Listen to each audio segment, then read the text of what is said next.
Hey, Edgar's from Funneltopia here. A quick update related to communities. Let's just go into one of them just to show you the example.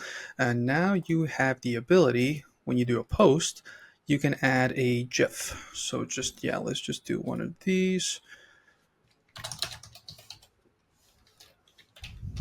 And then let's click on GIF over here. And here you have a bunch of default ones, and also you can search. Let's search for a dog. Let's continue the previous theme, right? Let's just click on this one.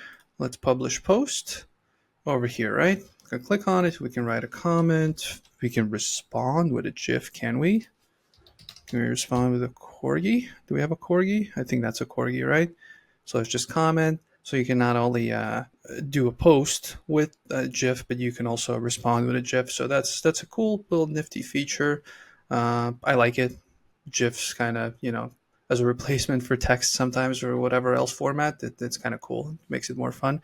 So yeah, make sure to go check that out. Again, it's under memberships, communities, groups. When you create a group, this one I just went in as an admin.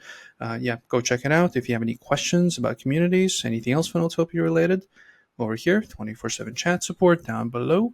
But if you don't have any questions, I'll see you in the next video. Bye.